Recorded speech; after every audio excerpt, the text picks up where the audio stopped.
Okay, got a big rock flick starting with Wild Horses, Funky Poodle. This was a big thing in Cleveland in 1980, promoted a lot by MS on Midwest National Records. So we're going to talk to Ed Flash Ferens on his show Saturday morning, maybe ask him about this. And Retson, one of the best bands of the late 90s, just beautiful, beautiful indie rock. This is a super limited edition on Kill Rock Stars, of course. And just like Sub Pop, they had their own record club by mail, etc., mail order freak, and it's just beautiful stuff. And speaking of beautiful, Crimson Wave, shoegaze from 2014, amazing all-girl band. They only did this and one other weird limited edition single, and it's too bad. This is probably the only copy in Ohio, and if you play this, you'll get rid of all your Ringo Death Star and just play this 100 times over. And speaking of beautiful and good, this is pretty incredible. The Living Dead at the Manchester Morgue, some psychedelic drone score soundtrack stuff, Jalo limited edition with poster. I would definitely want to keep this, but I know we have to keep the lights on here, so hopefully this goes into the hands of someone who will definitely appreciate it. It's on Death Waltz recording, of course, and Giuliano Sargini puts all his explanation on here. He does all kinds of incredible stuff, good synths on here, and two female chorus singers to vocalize the mournful laments you hear throughout. It's just beautiful. And Rush, this is a hard prog from 74, true first issue from Terre Haute, Indiana. And we got a lot of other rock and other good stuff. Michael Stanley, some hard to find titles of his, including this from 86. It's mint and it doesn't come around a lot. Spooky Tooth, we got The Who, we got Smokey. This is an interesting band, not very well known, but kind of like Rod Stewart and the Faces. Definitely decent, good stuff, and a lot of good psychedelic stuff as well from those golden years of 67 to 70. The Tingling Mothers Circus, the Circus of the Mind. This is an amazing album. The Eggplant That Ate Chicago, we got the Cascades. The Ventures, I've played this many, many times in a lot of sets. It is pretty much psychedelic surf. What's Shakin'? This is more than 11 spoonful. There's a lot of people on here, including the great Eric Clapton and many more. Steve Marcus, Tomorrow Never Knows, some psychedelic jazz rock, basically, also from 68. And English Gypsy, it's almost prog, but they definitely had their psychedelic overtones and undertones. Terry Knight and the Pack. We got some more stuff here. Mike Melvoin, and I swear that's Raoul Duke there on the back. Zager and Evans, 502 years ahead of us here, from 1970, psychedelic folk.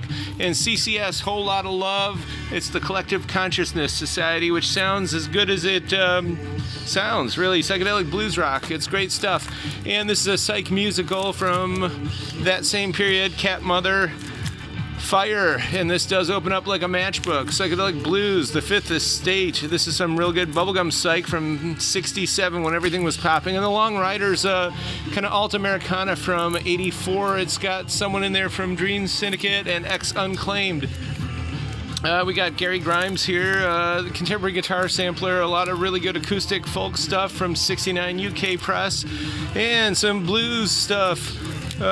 Bunch of people on here, including Clapton, of course, Mick Taylor, etc. Keith Moon, there's a surprise on the inside there for you. Some Crosby, Stills, Nash and Young, some Yes, Janis Joplin, Imperial's Priority from 1980, the Tremolos, some more British Invasion stuff, and James Last Band. We're huge fans of him and his stuff. This is really good. Plasticine Blast of Golden Trumpet, Romance Triangulation from Up High. And Ed Sanders, sort of our spirit artist in the sky here, Beer Cans on the Moon. And this is pretty good.